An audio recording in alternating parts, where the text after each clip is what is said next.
একসঙ্গে থেকেছি, কিন্তু কেউ ধরতে পারে নাই আমরা আলাদা। খুবই বাচ্চা মানুষের মতো ছিল, একটা শিশুর মতো একটা মানুষ। পুরনো শিল্পীরা কিন্তু আমাদের সিনেমা চলচ্চিত্রের আইডল, কারণ তাদের দেখে কিন্তু আমরা বা নতুন শিল্পীরা শিখবে, জানবে।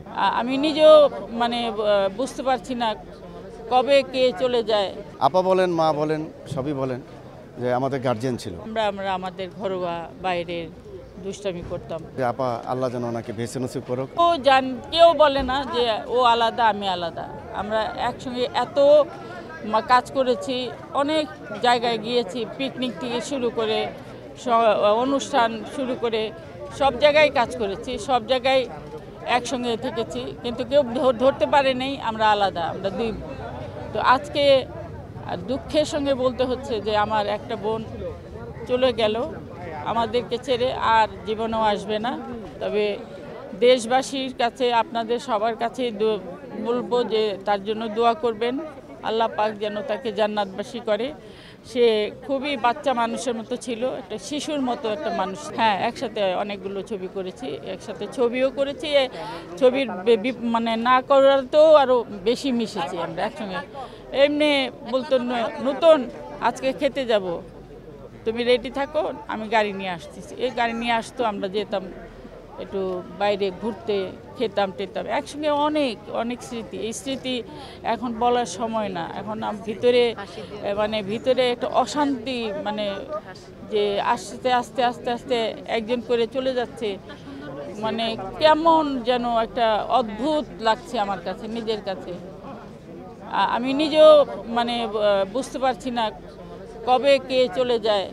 তবে আমরা শিল্পী যারা এখনও আছি, বেঁচে আছি, যদি আমাদের দ্বারা আপনাদের কোনো দিন ভুল ত্রুটি করে থাকি, ক্ষমাশূন্য চোখে দেখবেন, মনে কিছু নেবেন না, মাফ করে দিবেন।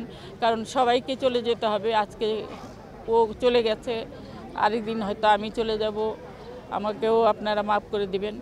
না, আমরা দুজন যখন মিশতাম, আমরা কিন্তু এগুলো নিয়ে কোনো কথা বলতাম না, আর আক্ষেপ না, না না না, এরকম কোনো কথা বলেনি। হ্যাঁ হ্যাঁ হ্যাঁ, না না না না না, এইসব কিছুই আলাপ হতো না। যে ছবি তো অনেকগুলোই করেছে, চরিত্র তো অনেক ধরনেরই করেছে, আমিও করেছি অনেক ধরনের, সেই জন্য ওইগুলো নিয়ে আলাপ করতো না কোনো বিষয়ে। এমনি আমরা আমাদের ঘরোয়া বাইরের দুষ্টামি করতাম, এগুলো। এখন আমাদের তো একটাই কাজ, আসলে আমাদের সবার মনোজাত করে উচিত যে আপা আল্লাহ যেন ওনাকে ভেসে নসিব করুক। আর আপা বলেন, মা বলেন, সবই বলেন যে আমাদের গার্জিয়ান ছিল, আমাদের চলচ্চিত্রের গার্জিয়ান ছিল।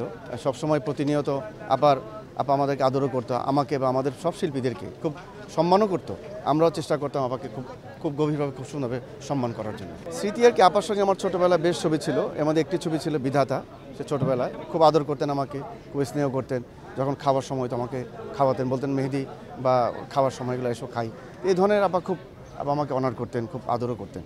শেষ মুহূর্তে আমার সঙ্গে আপার এফডিসিতে দেখা হয়েছিল, এফডিসিতে সমিতিতে বসে খুব বেশ অনেক আলাপ ছিল, সে ছোটোবেলায় আলাপ ছিল।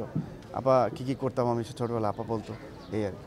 এটা আসলে কি আমাদের বিশেষ করে এই জেনারেশন আপাকে নিয়ে গল্প করতেন না আর কি, বা সিনিয়র শিল্পীদেরকে গল্প বা লিখতেন না, এই আর কি। তো উচিত আসলে সিনিয়র শিল্পীদেরকে নিয়ে গল্প করা, তারপর নতুনরা শিল্পীরা আসবেন, এটা কোনো সমস্যা নেই। কিন্তু নতুনদের মাঝে মাঝে পুরনো শিল্পীদের নিয়ে গল্প লেখা উচিত, কারণ পুরনো শিল্পীরা কিন্তু আমাদের সিনেমা চলচ্চিত্রের আইডল, কারণ তাদের দেখে কিন্তু আমরা বা নতুন শিল্পীরা শিখবে, জানবে। তো আপনারা দোয়া করবেন, আল্লাহ যেন ওনাকে ভেসে নসিব করুক, ওনার কবর যেন বেশ সুন্দরভাবে ফুলের বাগান হয়ে থাকে, সেই দোয়াটাই আমরা করব।